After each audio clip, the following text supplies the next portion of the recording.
एकतर मान्या पाटील नाही, तो भिकारचोट आवला दे. आणि विषय कसा असतो, आपण कुणावर बोलतोय याचं प्रत्येकाला भान असलं पाहिजे. चंद्रशेखर बावनकुळे साहेब हे राज्याचे महसूल मंत्री आणि ओबीसी उपसमितीचे अध्यक्ष असल्यामुळं त्यांच्यावर जाणीवपूर्वक एक ओबीसी चेहरा म्हणून त्यांना टार्गेट करण्याचं भिकारचोट मान्या काम करत असेल. आणि तो ॲक्टिंग काय करला, खरं तर माझी राज्यातील मराठा समाजाची मला किव यायला आली. इतक्या बिंडोक आणि गाढवासारख्या भुंकणाऱ्या माणसाला तुम्ही नेतृत्व कसं देऊ शकता? तो काय बोलतोय, लोक खालून टाळ्या वाजतात. म्हणजे लोक सुद्धा अक्कल शून्य झाले, त्यांचे कार्यकर्ते सुद्धा.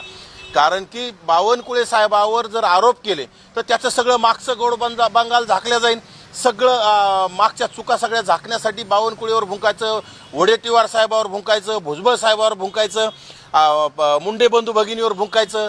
फक्त टार्गेट त्याचं ओबीसी नेत्यांना टार्गेट करायचं आणि त्याच्यातून कुठेतरी प्रसिद्धी मिळवायची आणि आपलं दुकान चालू करायचं. खरं तर मनोज जरांगेमध्ये आणि माझं तर मत आहे किंवा मनोज जरांगेमध्ये खरी त्याची जर हे असेल तर त्याने मुख्यमंत्र्याच्या घरावर तो म्हटलाय ना की आम्ही जाऊन आंदोलन करणार, तर त्याच्यात तो एका बापाचा असेल ना तर त्यांनी मुख्यमंत्र्याच्या दारावर जाऊन वर्षावर जाऊनच आंदोलन करून दाखवावं. त्यावेळेस मनोज जरांगेची चड्डी पिवळी होती का नाही, मग मनोज जरांगेला कळन. भिकारचोट कुणीकडे बोलतो, काही बोलतो, अक्कल शून्य असणारा माणूस. आणि खरं तर त्यांचे लोक अक्कल शून्य झालेत. ते लोक असं काही बोललेलं खपून घ्यायलेत. आम्ही जर त्यांच्या नेत्यावर जर इतकं खालच्या पातळीचं बोललो तर आम्हाला सुद्धा अपमान वाटतो की आपण हे बोलणं चुकीचं आहे.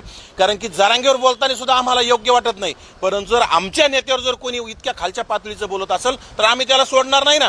ठीक आहे, आमचे बावनकुळे आमचं ओबीसीचं काम कमी करत असतील, जास्त करत असतील, परंतु आमच्या नेत्यावर म्हणजे बावनकुळे आमच्या समाजातले ओबीसीतले त्यांच्यावर जर इतकं त्यांनाच एकट्याला टार्गेट करत असेल, तेही त्यांची कुठलीही चूक नसताना आणि त्यांची चूक नाही हे सगळं प्रशासनाने सांगून सुद्धा जाणीवपूर्वक त्यांना टार्गेट करत असेल तर ह्या भिकारचोट मान्याचं आम्ही सगळे कपडे फाडण्याचं काम करू.